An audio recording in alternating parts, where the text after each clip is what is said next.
Buku Ilmu Pengetahuan Alam, kelas 7 tahun 2021. Bab 5, Subbab C, Makhluk Hidup Beraneka Ragam, Part 1. Hai teman-teman, kembali lagi di buku audio ya. Pada subbab A dan B, kalian telah mengamati berbagai jenis tumbuhan dan hewan. Lalu, coba amati berbagai jenis makhluk hidup yang ada di kebun sekolah masing-masing atau di kebun dekat rumah. Catat setiap jenis makhluk hidup yang dapat ditemukan. Berapa banyak makhluk hidup yang dapat ditemukan? Apakah ada makhluk hidup yang mungkin tidak tercatat? Apakah mungkin ada makhluk hidup yang tidak dapat diamati secara langsung karena ukurannya sangat kecil? Nah, pada subbab C ini akan ada dua pembahasan. Pertama, urutan takson makhluk hidup. Dan kedua, klasifikasi makhluk hidup 5 kingdom. Langsung saja kita bahas yang pertama ya, urutan takson makhluk hidup. Setelah mengamati berbagai jenis makhluk hidup di kebun sekolah, kalian pasti menemukan bahwa makhluk hidup beraneka ragam bentuk dan ukurannya. Mungkin masih banyak makhluk hidup yang tidak tercatat karena ukurannya sangat kecil. Misalnya bakteri yang hanya dapat dilihat dengan menggunakan mikroskop. Lalu, bagaimana caranya agar kita lebih mudah mengenali makhluk hidup yang jumlahnya sangat banyak? Salah satu caranya adalah mengelompokkan makhluk hidup ke dalam kelompok tertentu. Dengan mengenali karakteristik kunci dari kelompok tertentu, maka kita dapat memprediksi karakteristik lainnya. Pengelompokan atau klasifikasi makhluk hidup dilakukan secara sistematis dan bertahap. Organisme yang memiliki persamaan tertentu dimasukkan ke dalam satu kelompok. Dari anggota kelompok tersebut, dicari lagi perbedaan dan persamaan ciri lainnya untuk membentuk kelompok yang lebih kecil lagi. Tujuan klasifikasi adalah untuk menyederhanakan objek makhluk hidup yang beraneka ragam, sehingga lebih mudah untuk mempelajarinya. Ilmu tentang klasifikasi makhluk hidup disebut taksonomi. Nah teman-teman, hasil dari klasifikasi makhluk hidup adalah terbentuknya kelompok-kelompok makhluk hidup yang memiliki banyak persamaan, disebut dengan takson. Urutan tingkatan takson mulai dari yang tertinggi ke tingkat yang terendah, yaitu kingdom, kerajaan, atau regnum, dunia. Kemudian phylum, atau divisi. Kemudian classes, atau kelas. Berikutnya ordo, atau bangsa. Berikutnya familia, famili atau suku. Kemudian genus atau marga. Dan terakhir spesies atau jenis. Semakin tinggi tingkatan takson, maka semakin banyak anggota takson. Tetapi semakin sedikit persamaan antar anggota takson tersebut. Sebaliknya, semakin rendah tingkatan takson, maka semakin sedikit anggota takson. Tetapi semakin banyak persamaan antar anggota takson tersebut. Kingdom bagi hewan dan regnum bagi tumbuhan merupakan tingkatan takson tertinggi dengan jumlah anggota takson terbesar. Organisme di dunia dikelompokkan menjadi beberapa kingdom atau kerajaan. Yang pertama yaitu kingdom Monera, organisme tanpa membran inti sel. Yang kedua, kingdom Protista, organisme yang memiliki jaringan sederhana. Yang ketiga ada kingdom Fungi atau jamur. Yang keempat ada kingdom Plantae atau tumbuhan. Dan yang kelima ada kingdom Animalia. Berikutnya adalah phylum bagi hewan dan divisi bagi tumbuhan. Merupakan tingkatan takson di bawah kingdom. Misalnya, kingdom Plantae terdiri atas 3 divisi, yaitu Bryophyta, lumut, Pteridophyta, paku, dan Spermatophyta, tumbuhan berbiji. Khusus untuk divisi tumbuhan, nama divisi selalu menggunakan akhiran phyta. Anggota takson pada setiap phylum atau divisi dikelompokkan lagi berdasarkan persamaan ciri tertentu menjadi takson kelas. Nama kelas pada tumbuhan diberi akhiran opsida.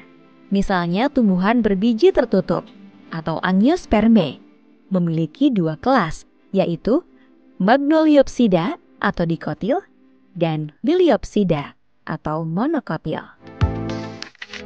Selanjutnya teman-teman, anggota takson pada setiap kelas dibagi menjadi beberapa ordo atau bangsa berdasarkan persamaan ciri-ciri yang lebih spesifik. Nama ordo pada tumbuhan biasanya menggunakan akhiran ales. Sebagai contoh, Magnoliopsida atau dikotil memiliki ordo Solanales, Cucurbitales, dan Malvales. Anggota takson pada setiap ordo dikelompokkan lagi menjadi beberapa familia berdasarkan persamaan ciri yang lebih spesifik lagi. Nama akhiran takson familia pada tumbuhan menggunakan akhiran Aceae. Misalnya, Cucurbitaceae, Asteraceae, dan Poaceae.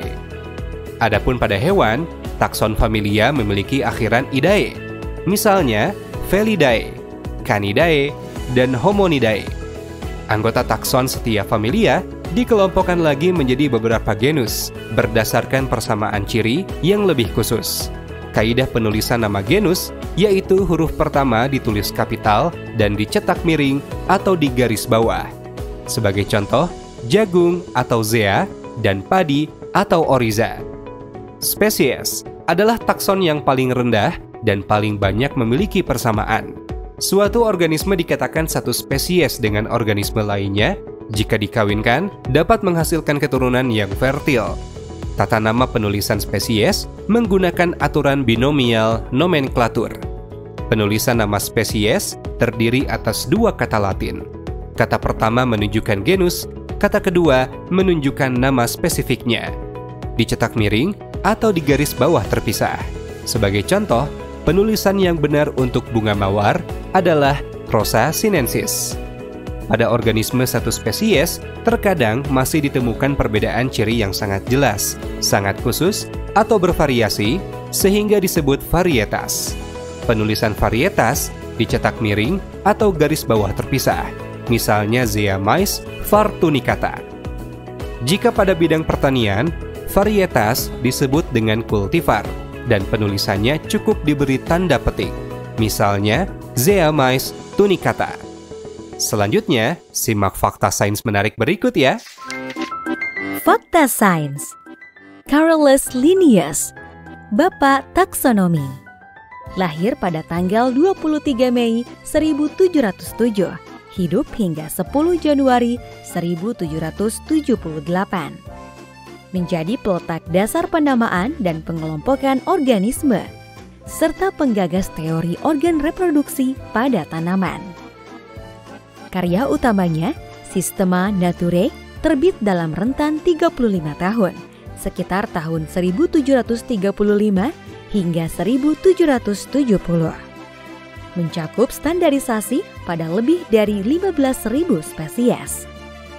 Pada tahun 2014, beliau dinobatkan sebagai ilmuwan paling berpengaruh di internet, berdasarkan banyaknya link web nama-nama ilmiah yang mengacu kepadanya.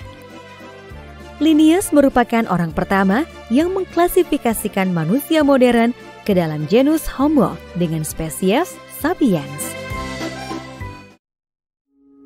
Luar biasa sekali ya Carolus Linnaeus yang memiliki banyak kontribusi. Kalian juga bisa menjadi peneliti dan penemu, asalkan selalu semangat dan giat belajar. Baiklah teman-teman, kita akan lanjutkan pembahasan yang kedua. Klasifikasi makhluk hidup 5 kingdom. Tentunya pada audio selanjutnya. Tetap semangat! Produksi Kemendikbudristek 2021. Buku Ilmu Pengetahuan Alam kelas 7 tahun 2021. Bab 5. Klasifikasi makhluk hidup. Subbab C. Makhluk hidup beraneka ragam. Part 2. Kita akan lanjutkan pada pembahasan berikutnya. Klasifikasi makhluk hidup 5 kingdom. Teman-teman, ternyata terdapat berbagai macam pengelompokan makhluk hidup. Namun, yang paling umum digunakan saat ini yaitu sistem klasifikasi 5 kingdom. Makhluk hidup dikelompokkan menjadi 5 kingdom, yaitu yang pertama, kingdom Monera, organisme tanpa membran inti sel. Yang kedua, kingdom Protista, organisme yang memiliki jaringan sederhana. Yang ketiga, kingdom Fungi atau jamur. Yang keempat, kingdom Plante atau tumbuhan. Dan yang kelima, kingdom Animalia, hewan. Mari kita bahas satu persatu kingdom tersebut. Yang pertama, kingdom Monera. Teman-teman, jika kalian menyimpan susu segar di dalam gelas yang ditutupi kertas selama beberapa hari, apakah terdapat perbedaan aroma atau tekstur sebelum dan sesudah disimpan? Susu jika dibiarkan di ruangan terbuka akan menjadi basi. Hal ini diakibatkan adanya aktivitas bakteri yang hidup di dalam susu. Apakah kalian dapat melihat bakteri dengan mata telanjang? Bakteri yang hidup di dalam susu tersebut berukuran sangat kecil. Bakteri digolongkan ke dalam kingdom Monera. Kingdom Monera beranggotakan organisme yang bersifat prokaryotik atau tidak memiliki membran inti sel. Bentuk dari sel Monera beraneka ragam. Ada yang bulat, ada yang batang, atau spiral. Berikut ini adalah karakteristik umum dari kingdom Monera. Yang pertama, prokaryotik, yaitu tidak memiliki membran inti sel. Yang kedua, tidak memiliki organel. Yang ketiga, mikroskopis. Yang keempat, uniseluler atau multiseluler. Yang kelima, memiliki dinding sel. Yang keenam, memiliki DNA sirkuler. Yang ketujuh, kosmopolit atau dapat ditemukan di mana saja. Yang kedelapan, reproduksi secara vegetatif, yaitu membelah diri atau fragmentasi. Contoh kingdom Monera yang berbentuk bulat antara lain Staphylococcus aureus, Streptococcus pyogenes, dan Streptococcus pneumoniae. Contoh kingdom Monera yang berbentuk batang antara lain Clostridium botulinum dan Bacillus cereus. Contoh kingdom Monera yang berbentuk spiral, salah satunya Treponema pallidum. Contoh dari anggota Monera adalah golongan bakteri dan alga biru atau cyanobacteria. Perbedaan dari keduanya diantaranya adalah bakteri dapat bereproduksi secara paraseksual atau pertukaran materi genetik. Adapun alga biru dapat melakukan fotosintesis karena memiliki pigmen antosianin. Alga biru juga dapat mengikat nitrogen bebas karena memiliki sel heterokista. Simaklah perbedaan struktur antara bakteri dan alga biru berikut ini.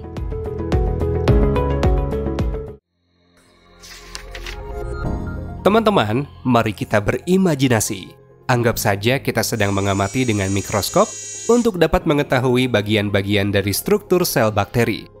Pada bagian lapisan terluar bakteri, terdapat kapsul. Kemudian lapisan di bawah kapsul terdapat dinding sel. Lalu di bawah dinding sel ada membran sel. Kemudian di sekeliling kapsul bagian terluar terdapat pilus atau fimbria berbentuk seperti rambut-rambut pendek yang halus.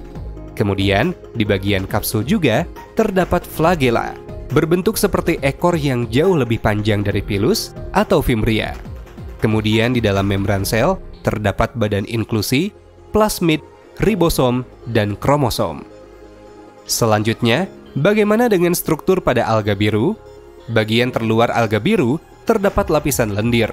Kemudian di bawah lapisan lendir terdapat dinding sel. Kemudian di dalam dinding sel terdapat phycobilisom, tilakoid, vakuolagas, sinopisin, ribosom, karboksisom, dan DNA. Seperti itulah perbedaan bagian struktur sel bakteri dan struktur sel alga biru. Nah, teman-teman, Monera dapat berperan sebagai organisme yang menguntungkan maupun merugikan bagi manusia. Berikut ini disajikan beberapa jenis Monera dan perannya dalam kehidupan manusia. Nama spesies Acetobacter silinum. Jenis Monera bakteri. Peranan pembuatan nata de coco. Nama spesies Lactobacillus bulgarisus. Jenis Monera bakteri. Peranan pembuatan yogurt. Nama spesies Acetobacter aceti. Jenis Monera bakteri. Peranan pembuatan cuka. Nama spesies Rhizobium leguminosarum. Jenis Monera bakteri. Peranan pengikatan nitrogen bebas. Nama spesies Bacillus thuringiensis. Jenis Monera bakteri. Peranan biosida alami. Nama spesies Anabena azolae. Jenis Monera alga biru. Peranan pengikatan nitrogen bebas. Nama spesies Spirulina. Jenis Monera alga biru. Peranan sumber PST atau protein sel tunggal. Dan ada juga Clostridium tetani. Jenis Monera bakteri. Peranan penyebab tetanus. Wah, kalau yang satu ini merugikan ya teman-teman. Halo teman-teman, bagaimana? Sudah siap menyimak lagi pembahasan selanjutnya? Baiklah, kita mulai saja ya. B. Kingdom Protista. Kingdom Protista merupakan kelompok makhluk hidup eukariotik atau sudah memiliki membran inti sel, namun memiliki jaringan yang sederhana dan tidak memiliki organ. Sel tubuh yang menyusun protista ada yang mirip dengan hewan atau tumbuhan tergantung jenis organismenya. Ukuran tubuh protista bervariasi, mulai dari yang berukuran mikroskopis hingga yang terlihat jelas oleh mata. Selanjutnya, untuk memperdalam pengetahuan kalian tentang protista, mari kita lakukan aktivitas berikut. Coba kalian amati air kolam. Amati kolam yang ada di sekitar rumah kalian yang berwarna hijau. Mengapa air kolam tersebut berwarna hijau? Amati juga bagian tepi kolam, dinding kolam, atau dasar kolam. Bagi sekolah yang memiliki mikroskop, amati air kolam tersebut.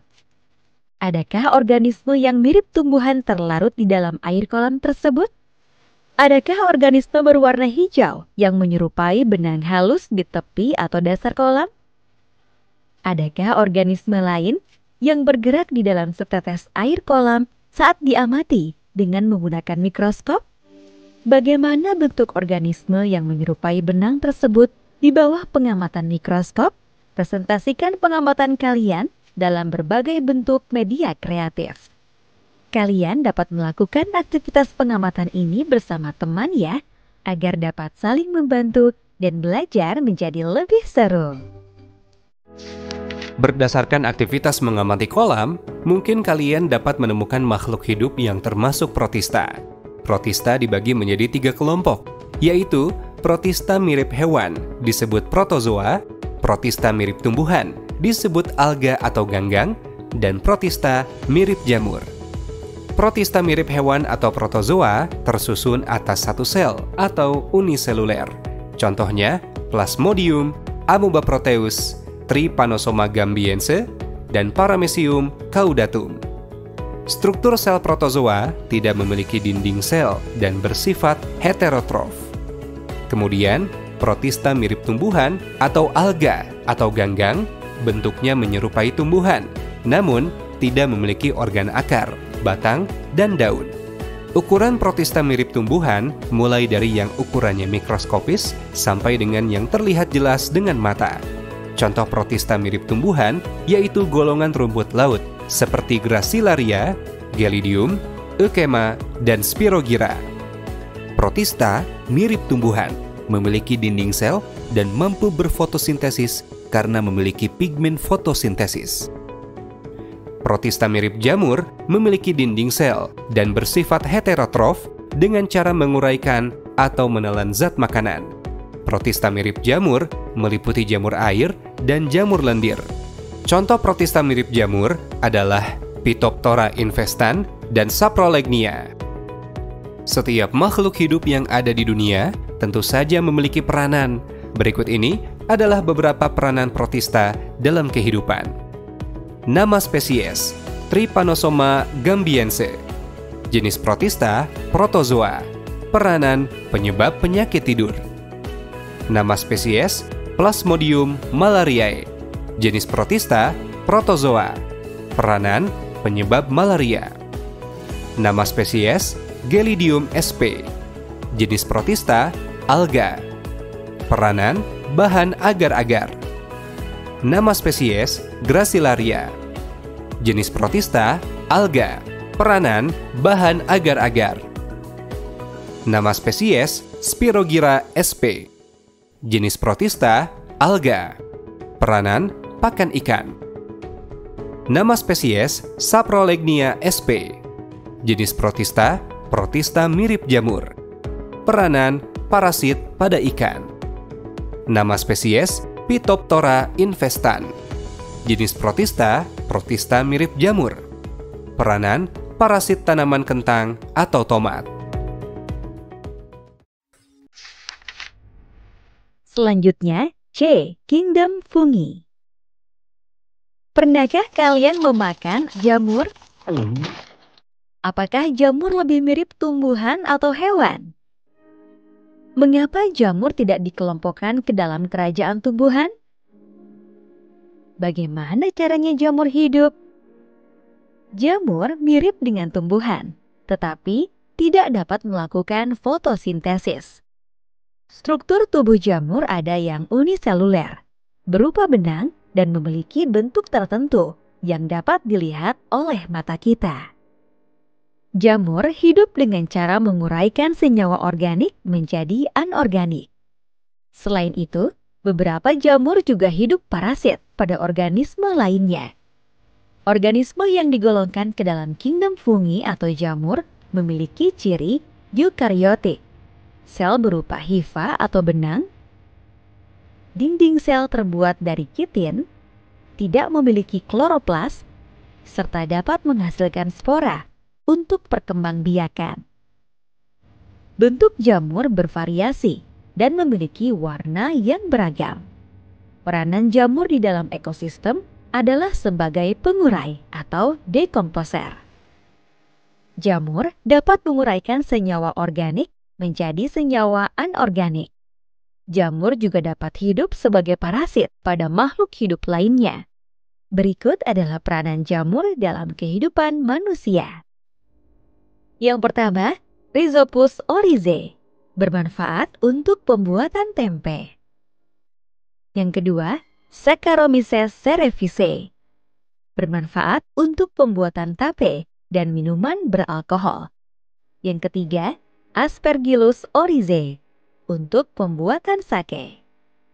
Yang keempat, Penicillium camemberti, untuk pembuatan keju. Yang kelima, Penicillium notatum, untuk pembuatan antibiotik. Yang keenam, Volvariella volvaceae, untuk bahan pangan, bisa dimakan. Yang keenam, Auricularia politica, untuk bahan pangan, termasuk jenis jamur yang bisa dimakan. Yang ketujuh, Epidermophyton flocosum. Jamur ini penyebab penyakit kurap. Malassezia sp, penyebab ketombe. Candida sp, penyebab keputihan pada wanita. Jadi itulah teman-teman peranan beberapa jamur yang ada di sekitar kita. Ada yang menguntungkan dan ada juga yang merugikan. D. Kingdom Plantae.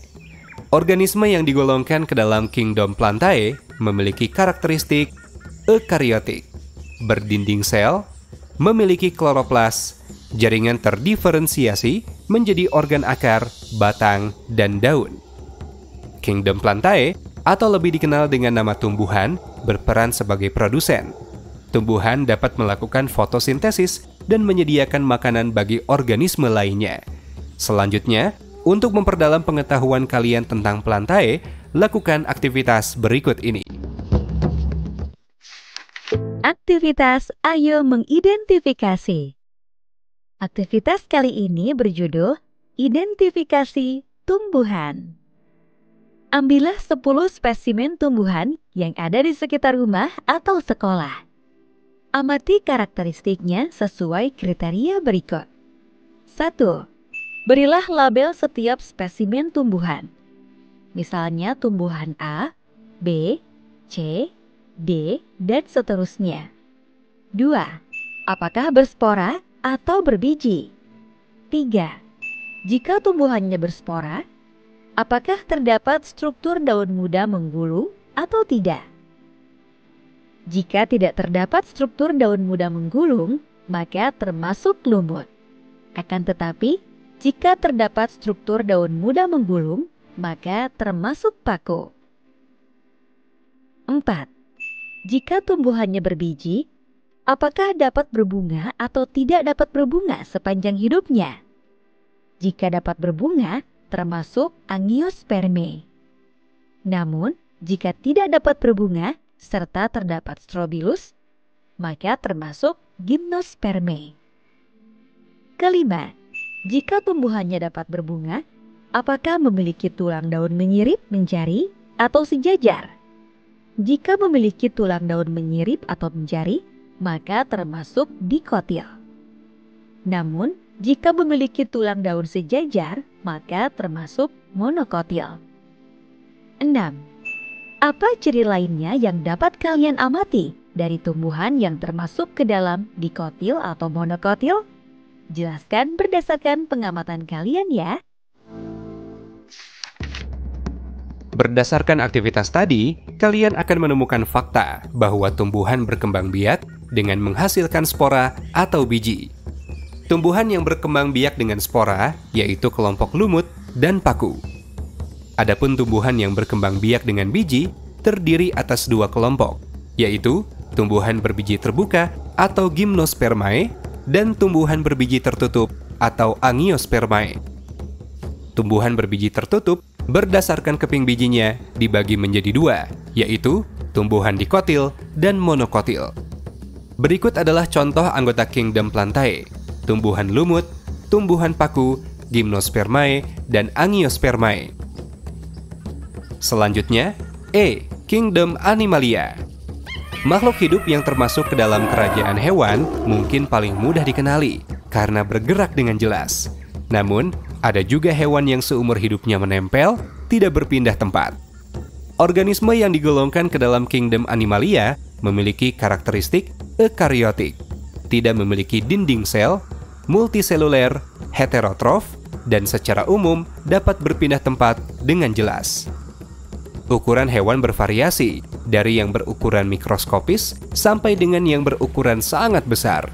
Kingdom Animalia, atau lebih dikenal dengan kerajaan hewan, mendapatkan makanan dari organisme lainnya. Struktur tubuh dan bentuk hewan beraneka ragam.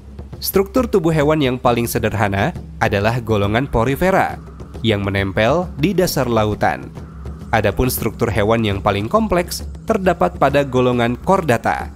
Berbagai contoh anggota kingdom Animalia seperti spons yang termasuk terumbu karang di laut, kemudian ubur-ubur hingga orang-utan. Beberapa ahli terkadang menggolongkan hewan ke dalam 2 kelompok besar, yaitu golongan invertebrata dan vertebrata. Invertebrata adalah golongan hewan yang tidak memiliki tulang belakang. Contohnya, cacing, kerang, dan cumi. Adapun vertebrata adalah golongan hewan yang memiliki ruas tulang belakang. Contohnya, ikan, katak, ular, burung, dan sapi. Perhatikan tabel penggolongan kingdom Animalia berikut ini. Tabel filum pada kingdom Animalia beserta contoh dan karakteristiknya. Pertama, filum Porifera. Contohnya, Spongia sp. Karakteristik, menempel di dasar lautan dan berpori. Kedua, filum Selonterata. Contohnya, ubur-ubur, hidra, dan anemon laut. Karakteristiknya, lunak, menyengat, dan berongga. Ketiga, filum Platyhelminthes. Contohnya, cacing planaria, cacing pita, dan cacing hati. Karakteristiknya, tubuh pipih, lubang anus dan mulut sama. Keempat, filum Nemathelmintes, contohnya cacing kremi dan cacing perut. Karakteristiknya, tubuhnya silindris dan tidak bersegmen. Kelima, filum Annelida, contohnya cacing tanah dan lintah. Karakteristiknya, tubuh bersegmen. Filum Mollusca, contohnya cumi, kerang, dan siput. Karakteristiknya bertubuh lunak. Keenam, filum Arthropoda, contohnya serangga, udang, laba-laba, dan kaki seribu. Karakteristiknya memiliki kaki yang beruas-ruas. Ketujuh, filum Echinodermata, contohnya bintang laut, bulu babi, teripang. Karakteristiknya kulit berduri dan hidup di laut.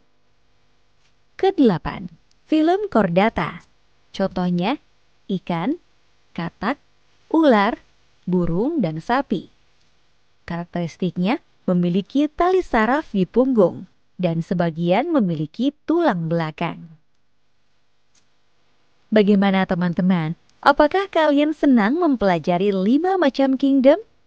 Luar biasa ya teman-teman, Tuhan telah menciptakan berbagai macam jenis makhluk hidup yang ada di bumi. Itu dia tadi teman-teman, pembahasan mengenai 5 macam kingdom. Selanjutnya, kita akan melakukan uji kemampuan dan melakukan proyek akhir bab pada audio berikutnya. Tetap semangat untuk menyelesaikan buku audio pada bab 5 kali ini ya. Sampai jumpa di audio berikutnya. Hai teman-teman, selamat ya. Kalian telah menyimak semua materi pada bab 5 ini. Itu artinya waktunya uji kemampuan. Jawablah pertanyaan-pertanyaan berikut ini ya. Kalian juga dapat mencatat pertanyaannya terlebih dahulu dan dijawab setelahnya. Pertanyaan yang pertama. Tulislah urutan takson dari yang tertinggi sampai tingkatan terendah. Pertanyaan kedua. Jelaskan karakteristik khas dari kingdom Monera, Protista, Fungi, Plante, dan Animalia. Pertanyaan ketiga. Seorang siswi mengamati spesimen tumbuhan dari halaman sekolah. Karakteristik yang dimiliki oleh tumbuhan tersebut adalah memiliki bunga dan memiliki tulang daun yang sejajar. Bagaimanakah karakteristik lain yang dimiliki tumbuhan tersebut? Jelaskan alasan kalian. Pertanyaan keempat. Meskipun banyak organisme yang sudah diidentifikasi, para ilmuwan percaya bahwa masih banyak organisme lain yang belum teridentifikasi di dunia ini. Berikut adalah tabel yang menunjukkan jumlah organisme yang sudah diidentifikasi dan perkiraan organisme yang belum diidentifikasi. Kingdom Animalia yang sudah teridentifikasi sebanyak 1.300.000 dan perkiraan jumlah spesies di dunia sebanyak 10 juta spesies. Kingdom Plante yang sudah teridentifikasi ialah sebanyak 270.000 spesies dan perkiraan jumlah spesies di dunia adalah sebanyak 320.000. Kingdom Fungi yang sudah teridentifikasi sebanyak 72.000 dan perkiraan jumlah spesies dunia sebanyak 1.500.000 spesies. Kingdom Protista yang sudah teridentifikasi sebanyak 80.000 dan perkiraan jumlah spesies di dunia ialah sebanyak 600.000. Kingdom Monera yang sudah teridentifikasi sebanyak 4.000 dari jumlah perkiraan spesies di dunia sebanyak 1 juta. Dari keterangan tersebut, kingdom manakah yang memiliki persentase jumlah spesies yang telah diidentifikasi paling kecil? Berikan alasan kalian. Mengapa hal tersebut dapat terjadi? Kemudian, bandingkan persentase organisme yang teridentifikasi pada kingdom Plantae dan Animalia. Berikan alasan yang menyebabkan perbedaan persentase organisme yang teridentifikasi pada kingdom Animalia dan Plantae mengapa sangat jauh berbeda.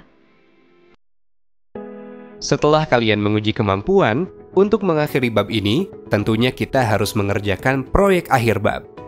Kalian telah menyelesaikan pembelajaran tentang organisasi kehidupan dan klasifikasi makhluk hidup.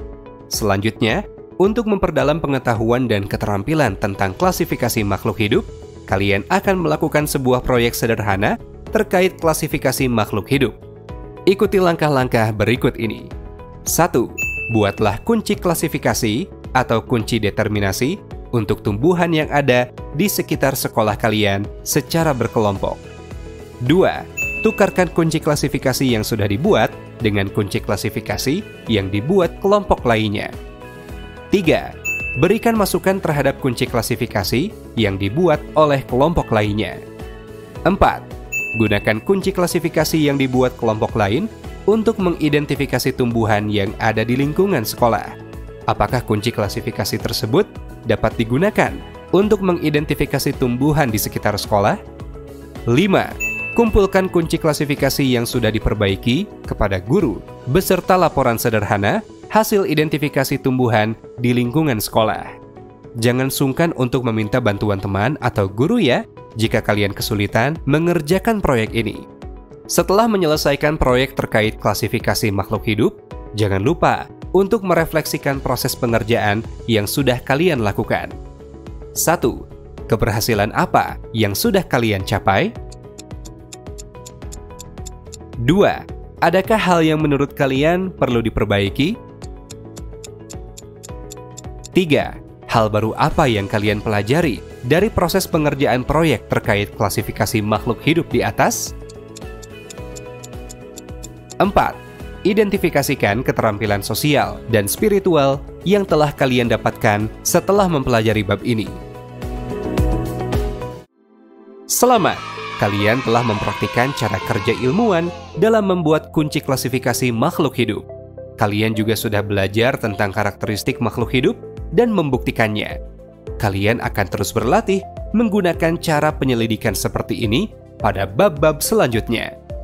Pada bab selanjutnya, bab 6, kita akan mempelajari ekologi dan keanekaragaman hayati Indonesia. Sampai jumpa teman-teman! Produksi Kemendikbudristek 2021.